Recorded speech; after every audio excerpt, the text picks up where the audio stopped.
بيبدأ الفيلم بشاب اسمه آفي وهو بيصطاد في الغابة، وفي الوقت ده بتجيله حبيبته سومان، وبنعرف ان هما الاتنين بيحبوا بعض جدا، لكن للأسف مش قادرين يتجوزوا لأن في مشاكل كبيرة بين العيلتين. ومن كتر ما كان آفي بيحبها بيطلب منها انها تتجوز واحد غيره علشان ما تفضلش مستنياه ومستقبلها يضيع، لكن سومان بترفض وبتعرفه ان هي عمرها ما هتتجوز غيره. وبعدها بنشوف عيلة سومان وهي بتهجم على القرية اللي آفي عايش فيها، ولما في جي عم آفي بيكون عايز يقتلهم بيضربوا عليه نار وبيتصاب، وبيربطوه بحبل وبيشدوه بالخيول.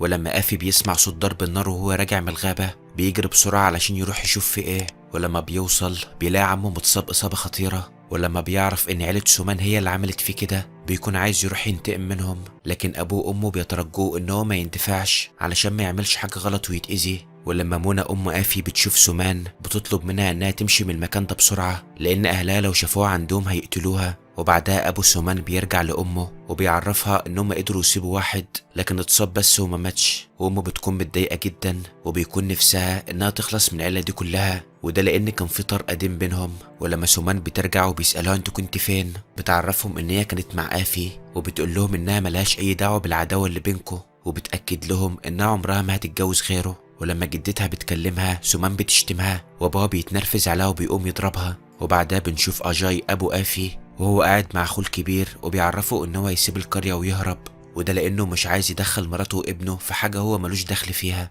لكن طبعا اخوه بيتضايق منه وقال له لو مشيت من هنا مش هترجع هنا تاني، لكن أجاي ما بيكونش همه كل الكلام ده وبيسافر علشان يروح يعيش في المدينة. واول يوم بيوصل فيه بتكون في عركة كبيرة في المكان اللي هو يعيش فيه، لكن بعدها بيستغرب لما بيلاقي ان في واحد اسمه سامي جاي وكل اللي موجودين بيخافوا منه وبيعملوا له حساب.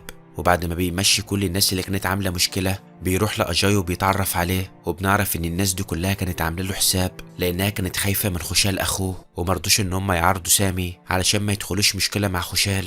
وفي الليل أجاي بيروح لسامي وبيقعد معاه وبيكون عايز يعرف حكايته، ولما بيسأل سامي مين خوشال ده اللي الناس كلها بتخاف منه بيبدأ سامي ان هو يحكي له على الحكايه كلها، وبيعرفه ان خوشال ده اخوه وانهم كانوا عايشين مع بعض حياه سعيده جدا، لحد ما في يوم البنك اللي اخوه شغال فيه اتسرق ومدير البنك اتهم خوشال وهو اللي شال القضيه لوحده. وبعد ما قبضوا عليه خدوه فضلوا يعذبوا فيه علشان يعترف ان هو اللي سرق البنك، لكن طبعا خوشال مرضاش ان هو يعترف على حاجه هو ما عملهاش. وبعدها اتفاجئ ان في محامي جاله الاسم ودفع له الكفاله، ولما خرج معاه لقى المسؤول عن المنطقه كلها هو اللي مستنيه وكان عايز يعرف منه مين اللي سرق البنك. ولما خوشال اكد له ان مدير البنك هو السبب في كل اللي حصل ده خده ووداه المكان اللي المدير ده موجود فيه واداله سلاح علشان ينزل ينتقم منه. ولما خوشال بينزل وبيمسكه شركائه بيشوفوه وبيروحوا يخبطوه بالعربيه علشان ما يعترفش عليهم، وبعدها بيدخل خوشال عالم الاجرام. ولما زعيم المنطقه بيموت بيمسك هو مكانه. ولما سامي بيعرف ان اخوه بقى مجرم وانه كمان صوره بقت بتنزل في الجرايد مع المتهمين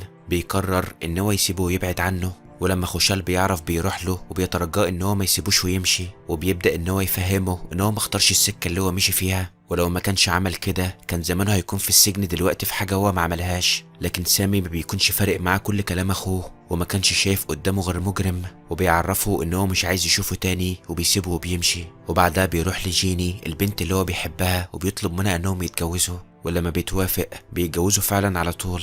بعدها أجاي بيشتغل في متجر من اللي بيبيعوا ألعاب الأطفال، وفي الوقت ده صاحب المكان بيعرفه ان هو هيسافر وبيطلب منه ان هو يخلي باله من مكان كويس. وفي يوم أجاي وهو مروح بفلوس الشغل بيهجم عليه مجرمين وبيفضلوا يضربوا فيه وبيسرقوا منه الفلوس، ولما صاحب المكان بيرجع بيتهم أجاي ان هو اللي سرقهم وبيقبضوا عليه. ولما سما بيعرف اللي حصل بيروح يخرجوا بكفالة وبيرجعوا على البيت وما كانوش عارفين يعملوا ايه في المشكلة اللي هو فيها. وبعد شوية بيجيله واحد من أهل المدينة وبيعرفه ان الوحيد اللي هيقدر يحلله المشكلة دي هو خوشال خان اخو سامي. وبعدها بنشوف سامي وهو في المستشفى، وفي الوقت ده مراته بتكون ولدت وجابت له ولد، وبتكون فرصة لأجاي ان هو يروح لخوشال ويطلب منه ان هو يساعده في المشكلة اللي عنده وكمان يعرفه ان اخوه سامي خلف. ولما خوشال بيعرف بيكون فرحان جدا وبيعرف كل رجالته ان ده اسعد يوم في حياته. وفي نفس اليوم بيقدر ان هو يجيب الحرامية اللي سرقوا أجاي وبياخدهم وبيروح له وبيدوله الفلوس اللي هم سرقوها منه. ولما بيشوف آفي وهو مندفع وبيضرب فيهم بيطلب منه ان هو يحاول يمسك اعصابه شوية لان لو فضل على كده مش هيقدر يتحكم في نفسه. وبعد كده بيطلب من أجاي ان هو يجيب له ابن اخوه علشان يشوفه قبل ما يمشي، وعلى طول أجاي بيروح يجيب له الطفل وبيرجع له وخوشال بيفضل يحضنه ويبوس فيه. وفي الوقت ده اتمنى ان علاقته باخوه تكون كويسة علشان يقدر يشوف ابن اخوه وقت ما يحب. وبعد شوية سامي بيجي وبيتصدم لما بيشوف ان ابنه مع اخوه، ولما بياخده بيزعق لمراته وبيطلب منها انها ما تديش ابنه لمجرمين تاني. وطبعا خوشال بيتضايق من كلامه وبيسيبه وبيمشي. بعد كده اجاي بيروح يرجع الفلوس لصاحبها وبياخد كل اغراضه وبيعرف ان هو مش هيرجع للشغل تاني. وفي اليوم ده منى بتكون قلقانة عليه جدا وبتصحي افي من النوم وبتعرفه ان ابوه مرجعش البيت لحد الوقت ده. ولما افي بيروح علشان يعمل بلاغ في القسم بيعرفوه ان هم لقوا جثة وبياخدوه علشان يتعرف عليها. وكانت الصدمة لآفي لما بيعرف ان الجثة اللي موجودة هي جثة ابوه، لكن ما كانوش عارفين هل هو عمل حادثة بالقطر ولا موته وراه جريمة حد مدبرها له. وبعد كده آفي بياخده وبيرجع بيه علشان يحضروا مراسم الجنازة. ولما منى بتعرف اللي حصل بتكون منهارة وما كانتش مصدقة اللي حصل. وبعدها بتعدي الأيام وسامي بيروح يدور على شغل، وفي وقت ما كان في الأتوبيس بيشوف حرامي بيسرق الشخص اللي قدامه وبينزل وراه وبيفضل يجري لحد ما بيمسكه وبيفضل يضرب فيه. وبعد ما بياخد المحفظة بيلاقي فيها فلوس كتير وبيفكر ان هو ياخدها، لكن بعد شوية بيقدر يتحكم في نفسه وبيقابل صاحبها وبيرجع له تاني. ولما بيعرض على صاحب المحفظة ان هو يشوف له شغل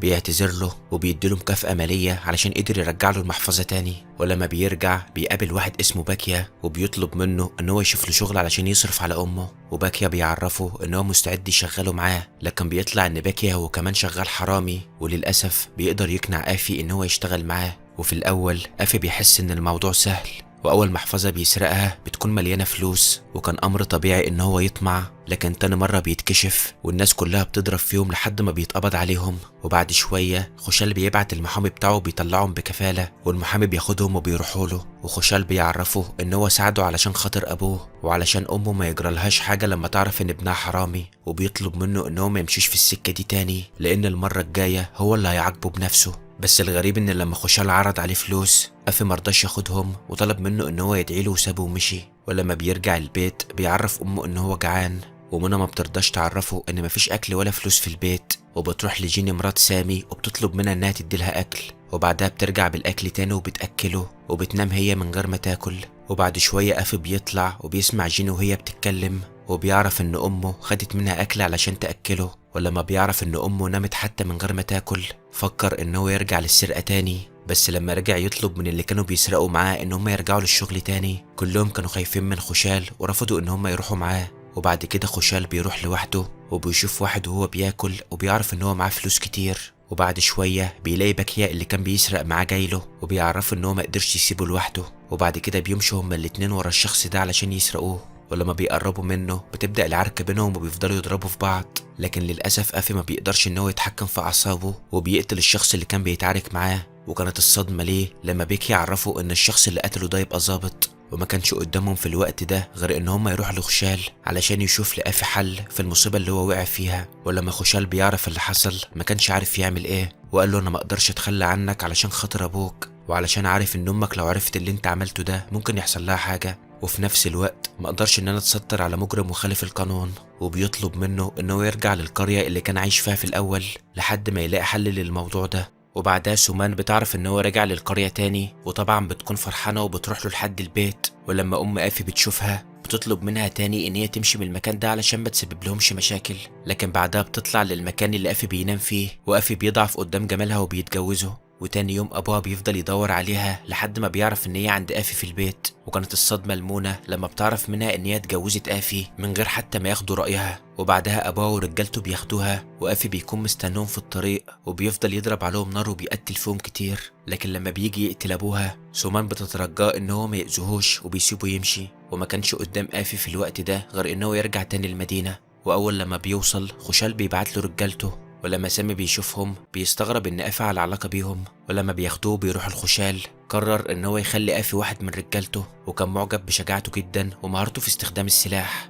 بعدها بيجي واحد اسمه رجان وبيطلب ان هو يقابل خوشال، ولما بيقعد معاه بيعرفه ان اخوه سامي شافه هو بينفذ جريمة وبيطلب منه ان هو يخلي اخوه ما يعترفش عليه. لكن خوشال بيعرفه ان سامي ما بيقبلش ان هو يعمل اي حاجة غلط، ومادام شافكم يبقى اكيد هيبلغ عنكم. وطبعا رجان بيتضايق وبيهدده ان لو سامي عمل كده هيخليه يعمل حاجات هو مش عايز يعملها. وعلشان رجان يطمن ان سامي ما يبلغش عنه بيحاول ان هو يخبطه بالعربية علشان يقتله. ولما خوشال بيعرف اللي حصل له بيروح له المستشفى على طول، وبرضه سامي ما بيرضاش حتى ان هو يبص له، وبيفضل يتكلم مع ابنه، بس كان موجه الكلام ده لسامي وبيطلب منه ان هو يخلي باله من نفسه ويبعد عن المشاكل. ولما بيمشي من عنده بيكون متأكد ان رجان هو اللي عمل كده، وبيطلب من رجالته ان هم يردوا عليه في نفس اليوم. ولما بيرجعوا له بيعرفوه ان العركة اللي حصلت اتقتل فيها اخو رجان. ولما افي بيرجع البيت سامي بيقابله، ومن خوفه عليه بيفضل يعاتبه لانه اشتغل مع اخوه، وبيشدوا في الكلام مع بعض، وافي بيتضايق منه وبيضربه. ولما بيشوف باكيا وهو بيجري بيعرف ان هو كان مراقبه، وعلى ما بيروح له بيكون خلاص باكيا وصل الكلام لخشال. ولما افي بيعرف ان صاحبه بيخونه بيفضل يضرب فيه، وبيعرفه ان هو ندمان على صحبيتهم وبيسيبه وبيمشي. لكن بعدها باكيا بيعرف ان هو كان غلطان، بيروح له وبيعتذر له على اللي هو عمله. وفجأة بيلاقوا رجالة خشال جايين وكانوا عايزين يقتلوا افي لانه مد ايده على اخو خشال، لكن باكيا بيضحي بنفسه علشان خاطر صاحبه. ولما بيطلع يجري بيكونوا كلهم وراه عايزين يقتلوه، وبيلاقي عربية واقفة قدامه وبيركب معاها، وبيطلع ان اللي موجود فيها هو رجان. وبعدها بيفضل يلف بيه بالعربية وبيرجع لنفس المكان علشان يعرف ان باكيا صاحبه غدر ابوه قتلوه. وفي الوقت ده بيقدر يقنعه ان هو يشتغل معاه علشان يقضوا على خشال. وبعدها بيقدروا ان هم يخطفوا ابن سامي، ورجان بيتصل بخشال وبيعرفوا ان هم خطفوا ابن اخوه، وقال له زي ما انت قتلت اخويا انا كمان هقتل اخوك. وبيتفاجئ لما بيعرف ان افي اشتغل معاه وهو كمان اللي ساعده في انهم يخطفوا الطفل. وبعدها بيقول له على المكان والميعاد اللي هم يتقابلوا فيه، وطبعا خشال بيكون متضايق جدا.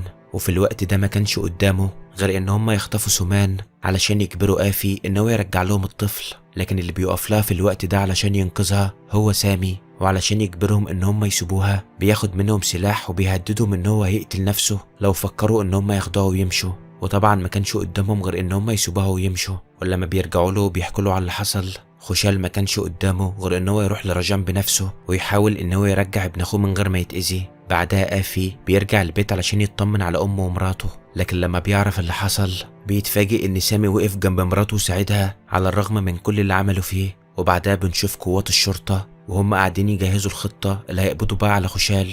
وبعدها بيوصل خشال وبيقابل رجان وبيطلب منه ان هو يسيب ابن اخوه ويعمل اللي هو عايزه فيه، لكن رجان ما كانش سهل وكان ناوي على الغدر، وبيطلب منه ان هو يمضي على الاوراق اللي قدامه. ولما المحامي بتاعه بيقراها بيعرفه ان هو كده هيتنازل على كل املاكه الرجان. لكن قبل ما خشال بيمضي واحد من رجالته بيرفض لانه كان طمعان ان هو ياخد كل ده من بعده. ولما بيرفع سلاحه على خشال وبيهدده ان هو هيقتله، افي بيضربه بالنار وبيخلص عليه. وبعدها بيقوم وبيرفع السلاح على رجان وبيطلب من خشال ان هو ياخد الطفل ويمشي بسرعة. وبكل هدوء رجان بيطلب منهم ان هم يبصوا وراهم، وبيكون مجهز قناص على اشارة واحدة ان هو يقتل الطفل لو حس باي خطر. وطبعا ما كانش قدام افي غير ان هو يسلم سلاحه. وبعدها بيمضي له على كل الاوراق اللي معاه، وبيقول لخشال لازم اقتل اخوك زي ما انت قتلت اخويا. وبيطلب من افي ان هو يروح يجيب سامي ويرجع هنا تاني. ولما افي بيطلع بيدخل بعربيته وبيكسر المكان، وبتبدأ العركة بينهم، لكن في النهاية بيتصابوا هما الاتنين.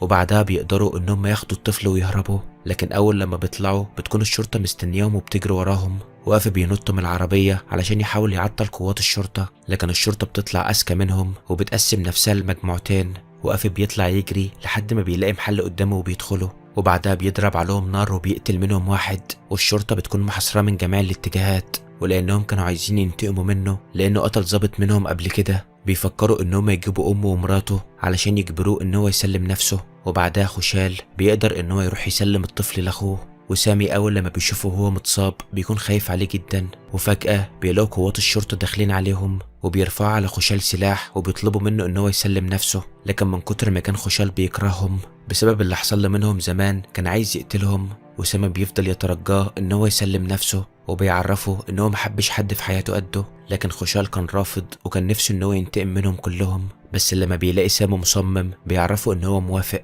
وسامي قال له ان هو يروح يقول لهم ان هم ما يضربوش نار.